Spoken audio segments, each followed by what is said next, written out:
Cool. Is everyone here, Anna? We can start. Are we good? Perfect.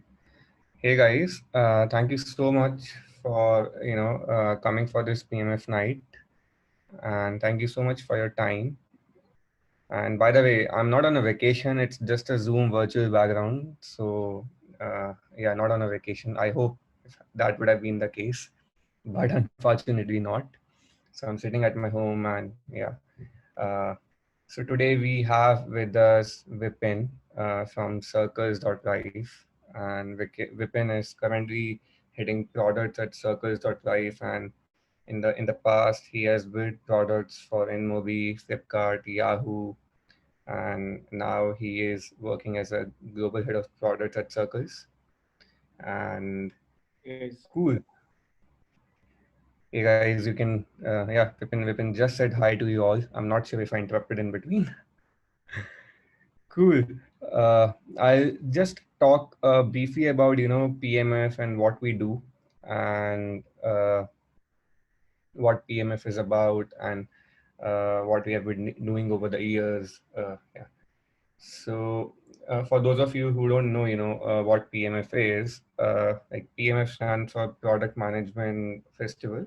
It was started in 2012 by Edwin Zwingli, who was CEO of SwissQ, and then Rafael, who was director of product at Google. So the goal was to, the support product management community and support product management as a function, help people become better product managers. And it contributes to the development of product managers, and, it helps them establish their role in organization they work, and, give them the right resources and the tools to build, create products which users love, and obviously the company makes money. And the PMF believes that supporting product managers is extremely important if you want to build good products, extraordinary products. And as part of this, PMF organizes PMF nights in different countries now. There's PMF Festival, Product Management Festival, which happens in Singapore and in Zurich, and it happens twice a year. Then PMF releases different trend reports, and then there are courses for executives in product management.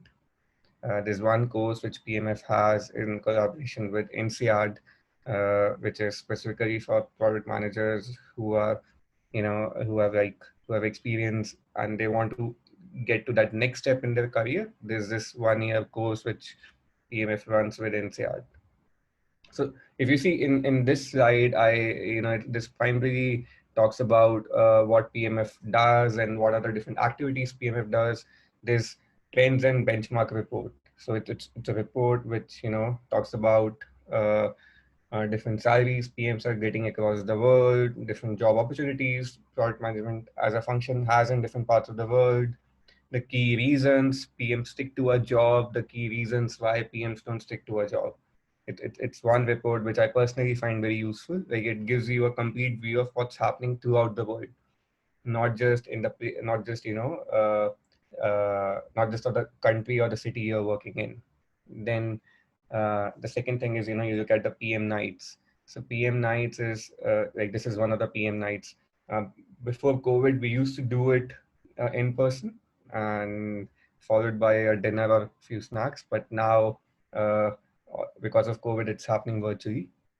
And here the focus is to get speakers on board, and speakers can share their product management knowledge and their experience with the community, so that they can understand how to build good products.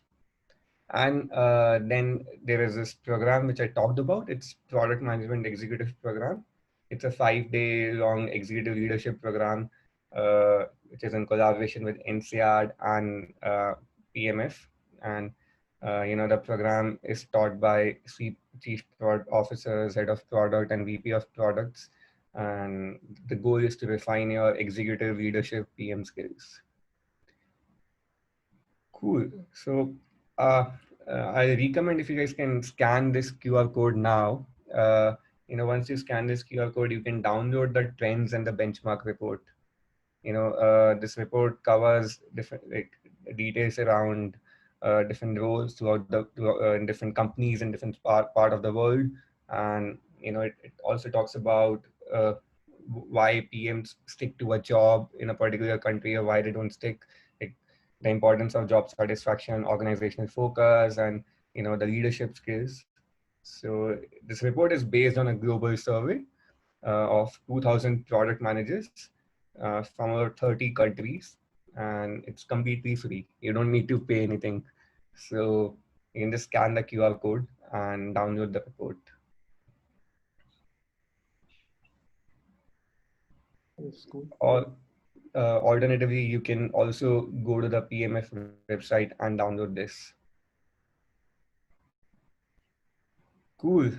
So I think now we can move to move to the talk which we have today, and Vipin is here with us.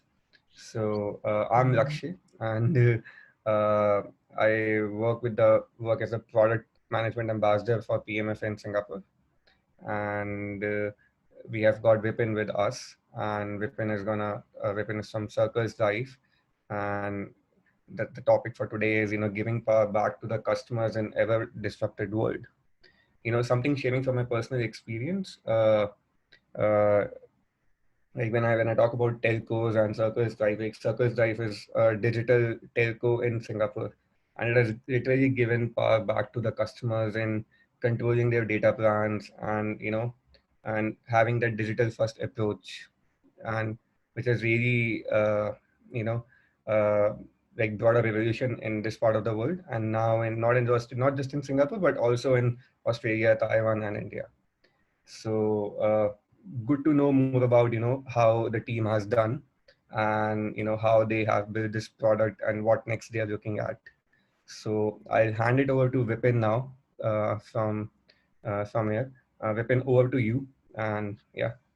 Yeah, thanks, Lakshay. Thanks for the introduction, man. And thanks for the nice words about Circles.Life. Really appreciate that. Yeah.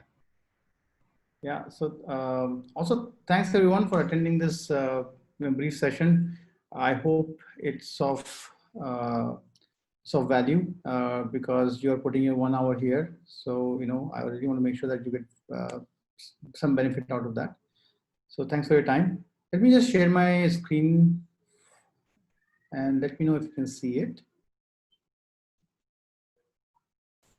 Can you see my screen? Yes, we can see. Good. All right. Yeah. So the talk for today is about giving power back to the customers, and that has been our motto for Circles.Life. And like I said, we are here in Singapore for quite a few years, and we started with this mission in our minds, and it's and we still stay true to the mission, and our ambitions are also going beyond Singapore uh, in an effort to spread our mission to the other countries. So as Lakshay called out, we are now in Australia, in Taiwan, and going into other markets as well. So yeah, and the thing is that the world right now is I call it ever disrupted, and it's cannot be more true than right now when it's COVID-19, and it's hit everyone really in various different ways, right? And mostly negative than positive.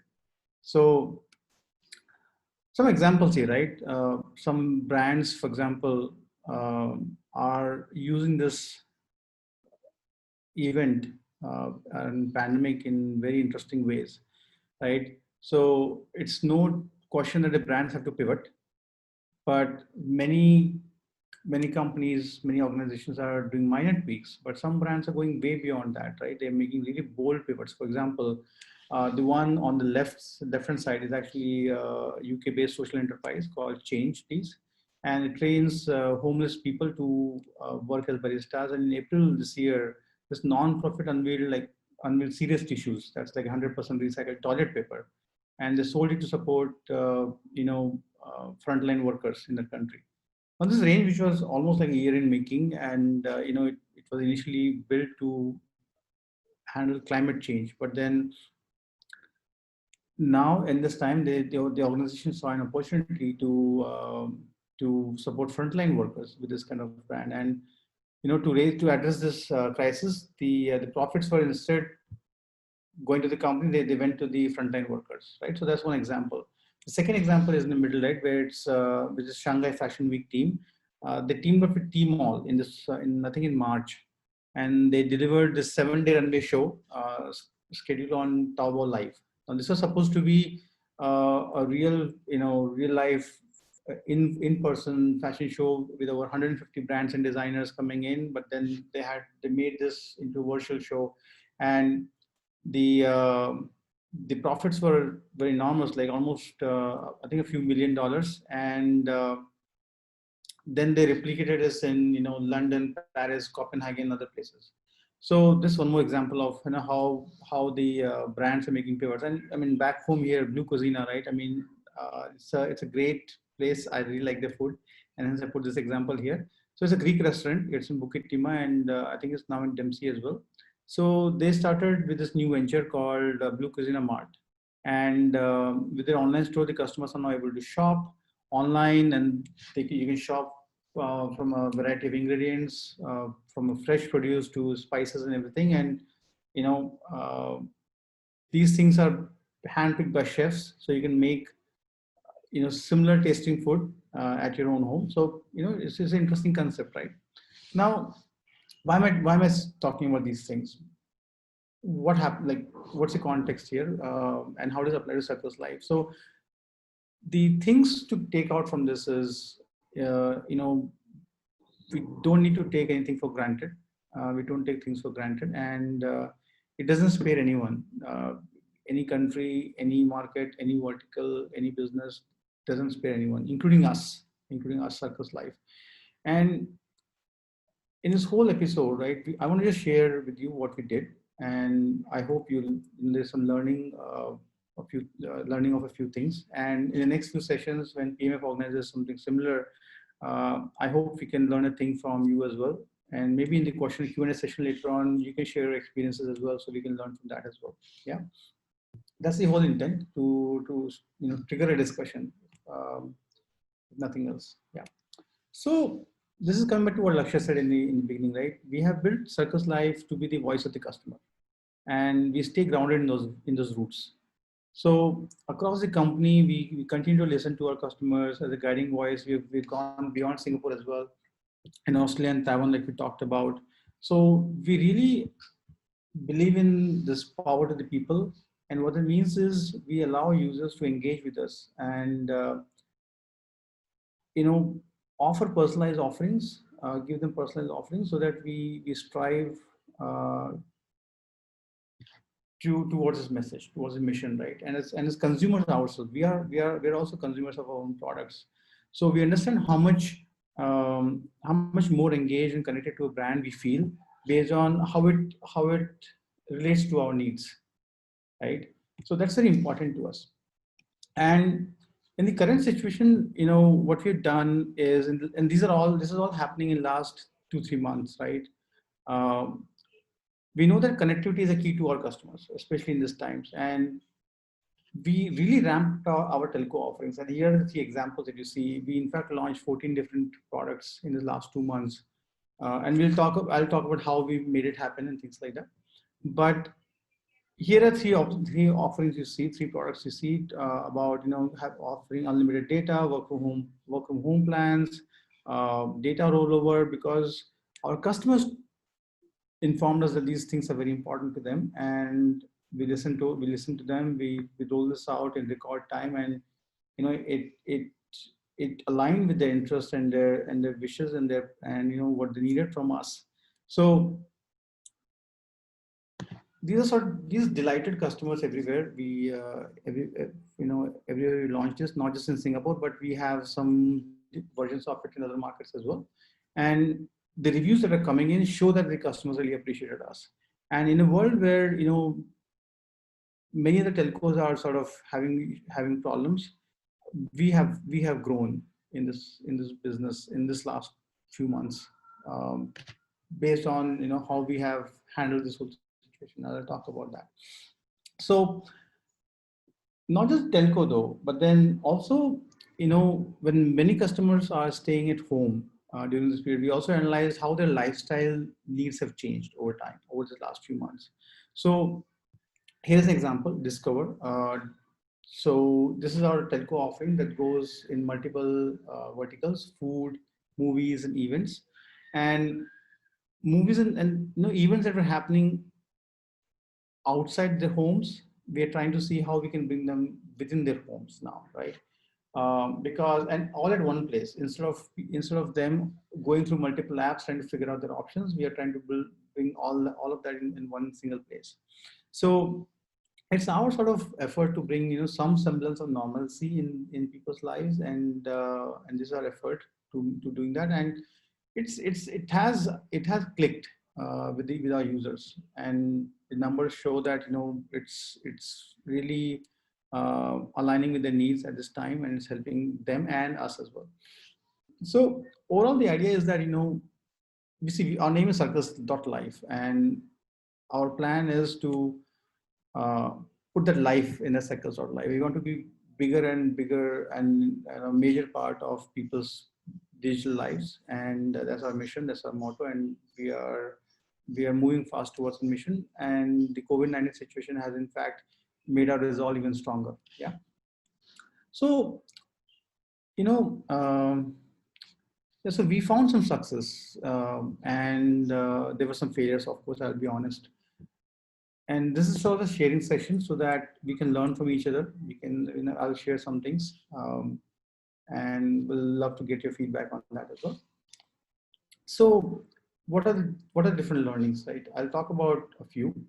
So one is, as you would have guessed by now, listening to our customers, right? And then um, See, we listen to our customers in multiple ways, right? We have this internal program called Voice of Customer, which looks at various channels through which our customers reach out to us. App ratings, customer support, NPS, social media, and I'll quickly talk about each of these. Right? So at app ratings, the customers talk to us about how's their app experience, what do they think about new offerings, what do they think about our prices. They also talk to us about other non-telco things that I just talked about. So we sift through every one of those reviews on app ratings, not just manually but also through systemic ways. We have a data product, internal data product platform that goes through all these channels and figures out what's going on, how is the sentiment, and there's a whole lot of machine learning and AI involved. So we go through that. In fact, the customer support, right? We have in-house systems which goes through the chat that have happened between customers and our customer and our service agents to figure out how's the sentiment like, what are the customers liking, not liking, what are they recommending, what are the frustrations and things like that. And we pick up those words and take that as an input towards improving our own products, and also to roll out new offerings. NPS, right? So NPS is very important to us. It's one of our top metrics.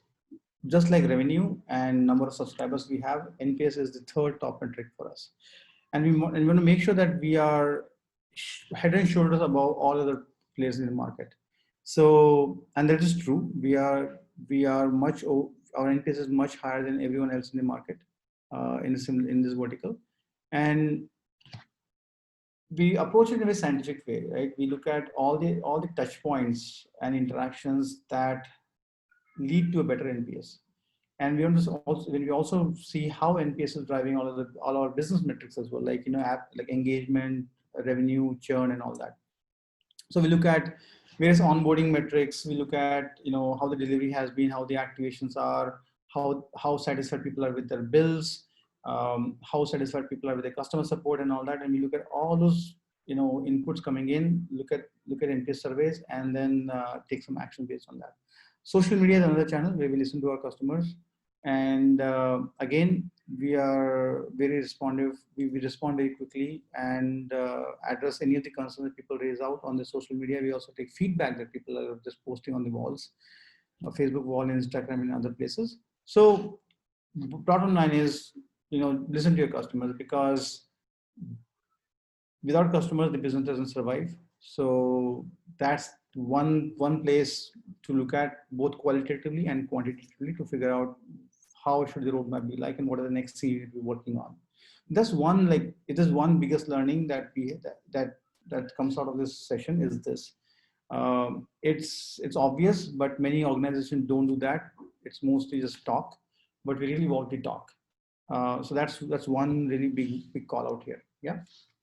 Now, next one is challenge the status quo, right? So don't take things for granted. That's one thing we learned, and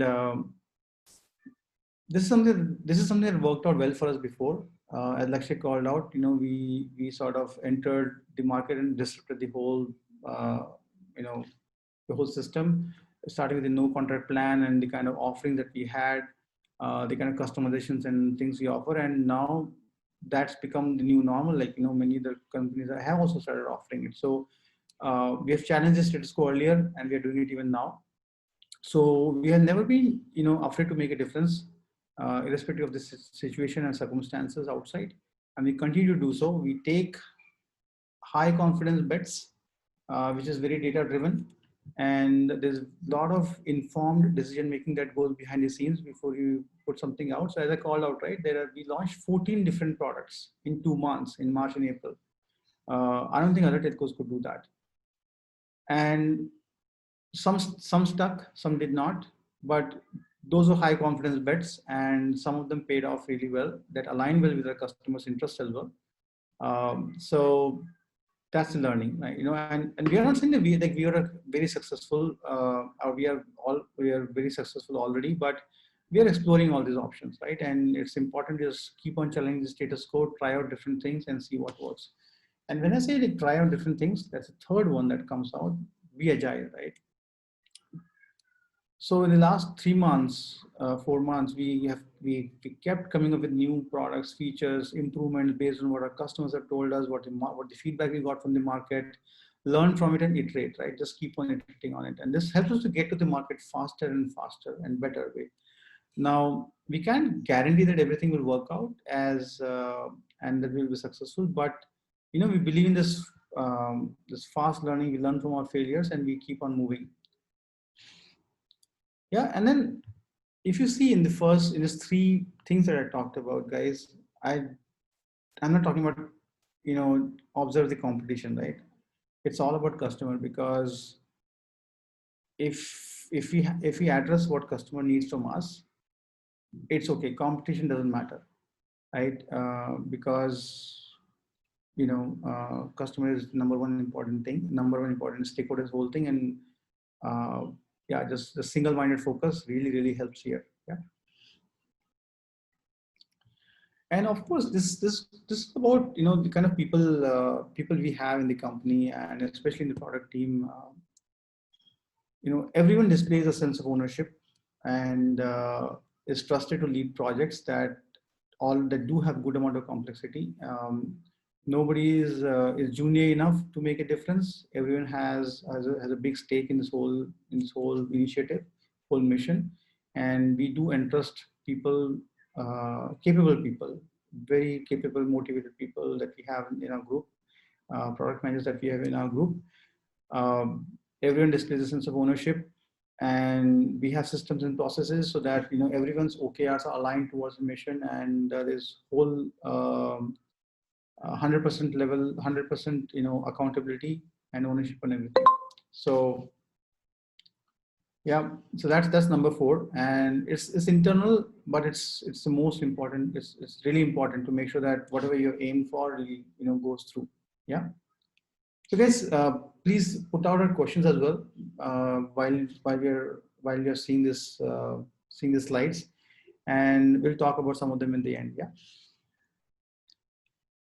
So, and this is the last one now.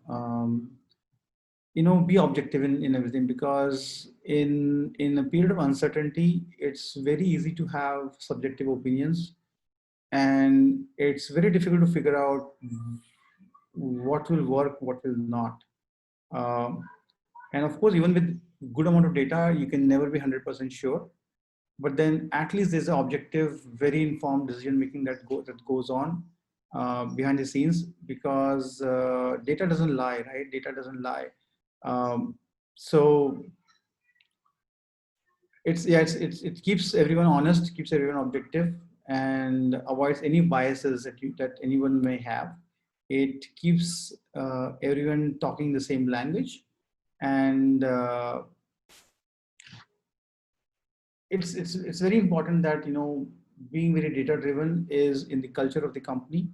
It also helps to improve our own analytical capabilities, and business intelligence, and bringing new insights, and new products, new offerings, uh, new initiatives that really align with what our customers are asking for. So that's the last, and but not least important. These all five are really big learnings and sort of principles to keep in mind, that we really follow very closely, very dearly, and very important in all our performance measurements as well internally. So yeah, that's my call out. But out of this five, the first one, which was about customers, listening to the customers, is really important. And yeah, so those are the five things, guys. So happy to take any questions and any feedback, anything that has worked out for you as well. We'll love to would love to learn from that as well. So yeah, let's kick off some discussion. Just wanted to have a like very short presentation. Didn't want to bore you with the long set of slides, but it's sort of more of a discussion now. Yeah. Yep. Hey, thanks, Vipin, for the great presentation and sharing the key five learnings. And I think the one which I personally resonate very well with is the strong ownership part. I think that's extremely important, to take ownership and being objective. And I mean, as a PM, it's you have to be the owner, and you have to. I mean, there are situations when you don't have enough data, but try to get as much data as possible and try to be as objective as possible. That just adds more weight to your decisions. Uh, uh, Guys, feel free to send in your questions in the chat.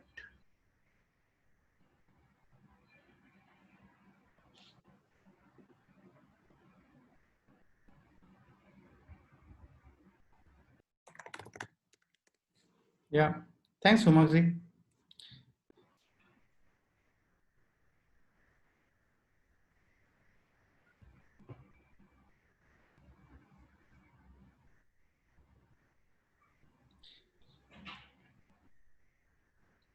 I have a question. I'm actually interested to understand a bit more about these high confidence bets. If you can elaborate a bit, or maybe give an example. Yeah, definitely. So, see, high confidence bets are, we go out in the market, and before even launching something, we do a lot of fake door tests, try out, just try to get user surveys, and get customer feedbacks even before building a product, right? And that gives us insights into what will work, what will not. We sometimes also sort of set up, mocks on the website, do some A/B testing there, try to experiment with things, and see how many customers actually show up interest. And based on various conversion funnels, we try to figure out, okay, this probably has a good chance of making it work once we launch it, right? And some of the examples I showed you there were about that. So, for example, data, anything about data, right?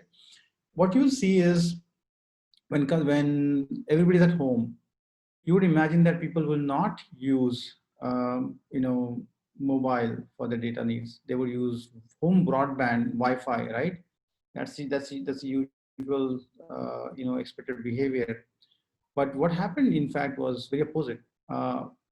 Many of our users got rid of their home broadband in favor of mobile Wi-Fi. Sorry, mobile data that we were offering, because it was really a lot more cost effective for them. right? And that led us to, and this kind of insight can only come from, actually going and just talking to customers before building this product. And that's what we learned. And it's okay. This is a bet, but looks like it has got legs, because that's the feedback we're getting. Let's launch this product, and it did very well. Data rollover is one of our most successful products in the last 2-3 months. Interesting. There's one question which Vipin I have, and I think since what Circles is doing is something new in the telco space, and it's more like a 0 to 1 product, so you don't have any benchmark to look at. So how do you go about, when you have to set targets, or when you have to set that, okay, that option of this product is going to be this, like what's the approach you have in mind? Yeah, so it's an interesting question, and you're right. It's not an easy problem to solve, because sometimes there are no parallels to begin with.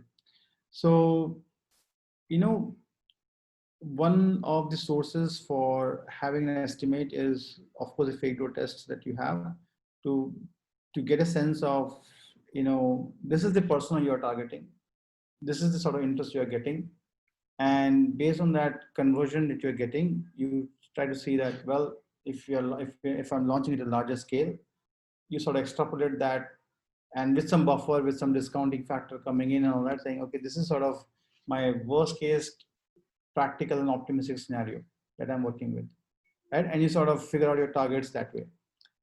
And frankly, many times it works, sometimes it does not, because again, this totally depends on how much of your sample set that you're working with is a representative of your actual, user population as well, right? And there are misses as well, but then that's one way to work it out. Yeah. And second is, of course, iterate. Basically, don't have an estimate before we do a pilot. So even like when you do a estimation based on user research, may not have a high confidence, may not be very high confidence bet.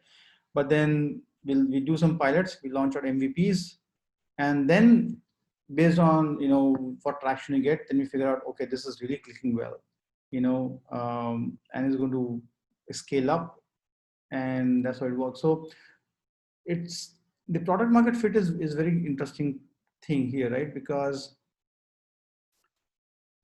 if the PMF is there for like a small set of customers, Yeah. and you know that they're very happy, their NPS for just for that particular set of small customers who are really going after your product, it's working really well. Then you know that for that particular persona, what scale you're looking at in Singapore, for example, right?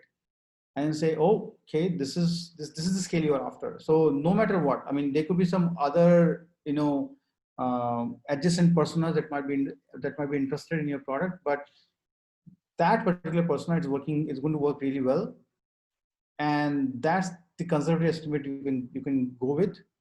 So that's then that's your first set of estimate there. I hope that Interesting.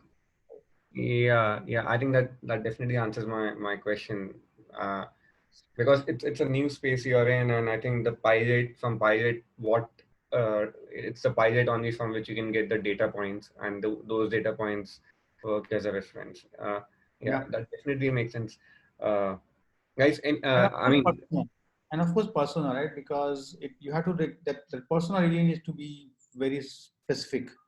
Uh, you need to understand your customer really well. Like, this is the habit of this is the behavior of this persona you're going after, or clicking with your product, right? And habits, characteristics, behavior, e- demographics, where do they stay, all those kind of things.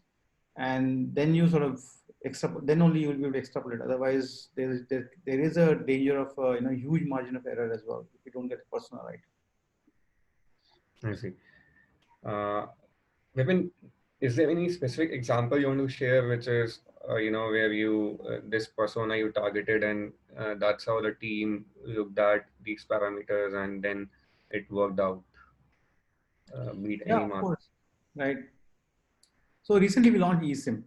And there are not many players in the country, in Singapore, who have eSIMs for phones, right? I mean, some telcos do, but they do it only for the wearable devices. So we launched it for phones, right? And that is one example where we did it before launching. We went through multiple rounds of iteration on user research, on not just the product, but how the journey would work out, right? How does an activate eSIM, and what are the traps there? What are the problems in the journey here, and how to work around that, how to fix those. So there were multiple rounds of iteration, and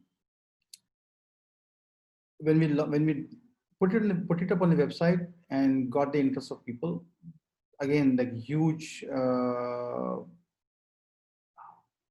uptake, huge take traction based on what we offer on the website, more than what we had anticipated, right? So we figured out what's going on here, right? I mean, we were not anticipating this amount of traffic or interest, and then we figured out, the again, all the things, right? And I will not be able to share much here on this call, but then, the kind of demographics that will be interested, the kind of phones they have, and do they have multiple devices, or is eSIM a good product only for a single device, or multiple, or should we offer it as a secondary SIM? So it depends on what kind of devices they have. These people have. What kind of data consumption they might be having, and things like that. We asked a bunch of questions and we got some answers. And then what we did was we correlated that with the kind of customer segment we already have, right? We have, a few 100,000 users in the market that we already serve. So we try to do a match between what we were getting as traction and our current user base. And based on that, we figured out that, if we offer eSIM as a first step to our existing customers as well, in addition to new customers, this is the kind of uptake that we might get. Because, right now, if I have iPhone 10, I'm not having eSIM because nobody in the market offers eSIM, right? But what if I offer, right? What happens then? So having that sort of mapping between the kind of leads we were getting, the persona we were getting in terms of in terms of our leads that we were having, mapping it to our existing set of customers, we got a sense of how big can it get, what kind of adoption will it get in the market, and then we just went with that kind of assumption there, not assumption, but like that kind of estimate there. So yeah, I mean, we were about 70%, 75% right there. I think that's, yeah, I don't know if you see 75% as a good or bad, but we thought it was pretty okay. Yeah, I mean, that's ECM is something which is as you rightly said, it's something new, no one has done, but it has got like it has got many benefits over a traditional SIM, and I highly recommend. This example definitely answers my question, and 70% is definitely good. It's difficult. Like in OKR's terms, we say that if you achieve something more than 60%, that's a green in OKR. So I think 70% is definitely a good number. Yeah. And yeah. Guys, any question from anyone? How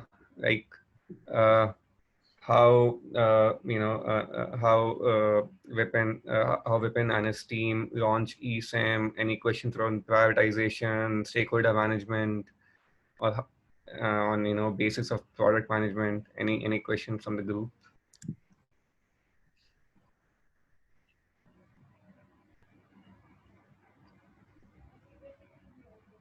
Yeah, I see a question. So it says about user research, Yeah. qualitative versus quantitative, which one to use and when. Yeah, I wouldn't. So the answer to that is you should use both when you can, because each of them has their own benefits, right? Qualitative. So quantitative gives you like a large trend kind of thing, right? When you have a large base that you're going with, it's really, that's when the quantitative data really shines, right? Because there's only so much. If the base here, if the market segment, the target segment they're going after is really big, in terms of to the extent it's practically inefficient to do a qualitative sampling there and qualitative sort of user research, because there could be so many nuances on the user segment and personas that it would be difficult to figure out what to do for what kind of situation, right? So in that case, definitely quantitative is the way to go after, because it really scales your user research. But if you're going after the smaller set of users or a niche segment, of course, the qualitative shines very well. But then, as I said, it's always good to do both, because it can confirm or sort of give you an opportunity to look at your blind spots that would otherwise, this is possible to miss them. So I would, yeah, that's sort of my quite a little bit of abstract answer.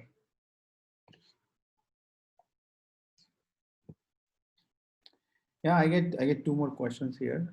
So how do you balance the need to be flexible and agile in responding to users' needs versus staying on track with deliverables on the roadmap? Yeah, so the let me answer this there are two steps to this, right? One is the deliverables on the roadmap are for a particular objective. Like, for example, if I'm launching eSIM, right? If I have plans to do eSIM, for example, and then why am I launching eSIM in the first place? It's not because like, what is the product going to do? It's going to give me new gross ads, new subscribers, or is it a replace, or is it a additional SIM for an existing set of subscribers? So in that case, it's not a gross addition to my subscriber base, it's actually increasing my ARPU, which is a revenue per user, because the same user that I already have in my subscriber base is getting one more, there's one more lever to to get revenue from the same person, same customer. So once you know the objective of like why you're launching a product, or why some things are on your roadmap, then you know that if anything new comes in, right? Let's say you figure out that, oh, you know what? I think a data rollover would be a really good thing to do. But then again, why are we doing data rollover? Well, it's because, or let's say not data rollover, bad example, but secondary SIM. That's a secondary SIM, right? Why am I doing secondary SIM? It's because I want to add more revenue coming from the same user. Okay, now you're comparing two options towards the same outcome, right? Same objective. Now you compare the two, like, okay, now let's look at these two options going after the same objective and see which one delivers better better ROI. And when I say ROI, it's about value over effort, right? That's the ROI. And how do you measure value? So value is we follow the RISE framework, and you can look up online, which is a combination of reach, impact, and confidence you have on your estimates. So that's the value, right? That you multiply all these things and say, this is the value I'm getting out of this whole initiative. And if you see that there is merit in changing the flow of your roadmap or order of your roadmap, because now there's something else that comes in that has a promise to deliver better ROI on your outcome, there is merit in changing the course.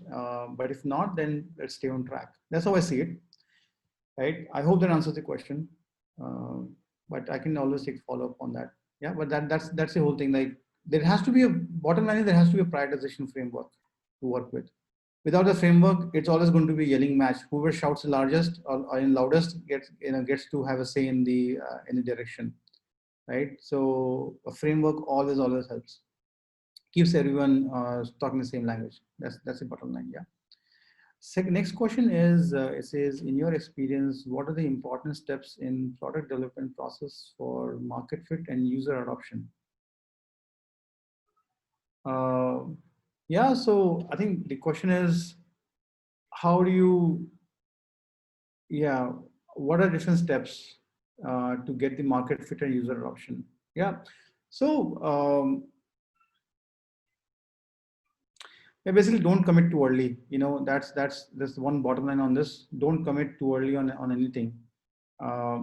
So unless you're really sure about it, right? So So for example, the things that I talked about, right? Even though we knew that things seem very exciting, and they do have benefit in terms of adding to the subscriber base. Also, eSIM avoids to have delivery cost as well, right? So there's a cost benefit as well in terms of the whole P&L of the product.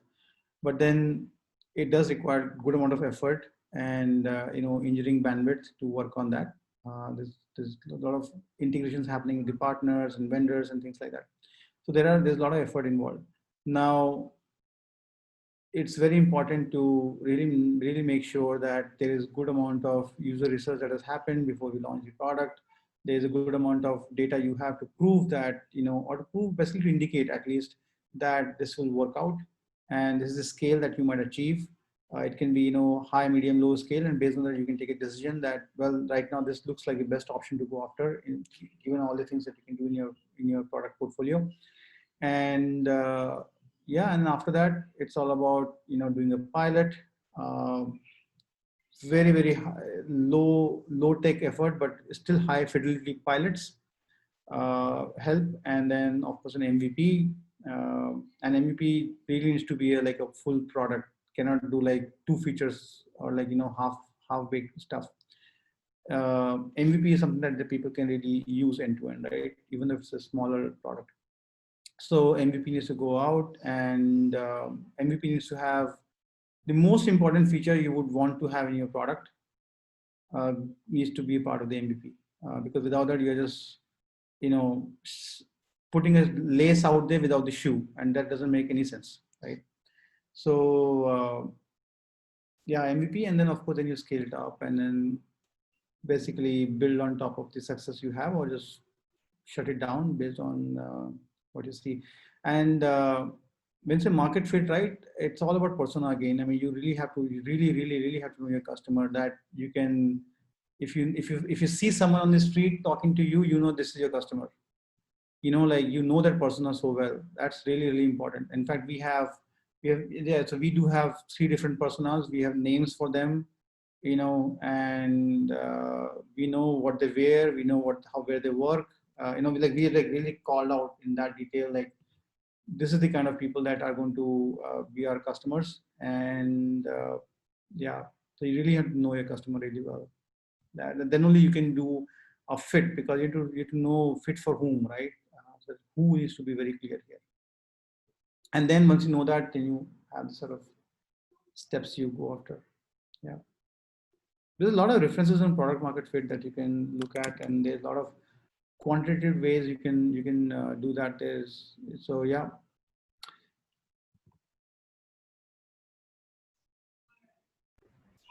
No, good questions, guys. Made me think a lot. Thank you. Hey guys, any more questions if you have?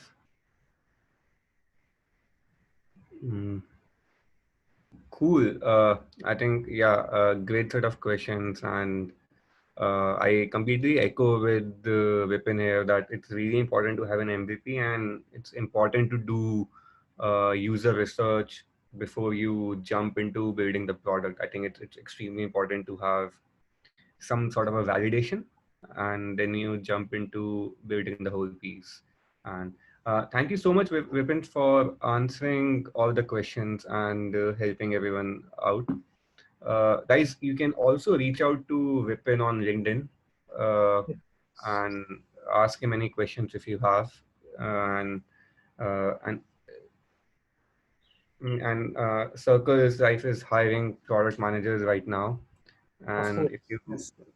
yeah, so feel free to reach out Vipin and the Circles.Life team for any of the roles you're interested in. Or do you, Vipin, if you want to add any more points? Yeah, thanks, Lakshya, for bringing that up. We are indeed looking for good product managers.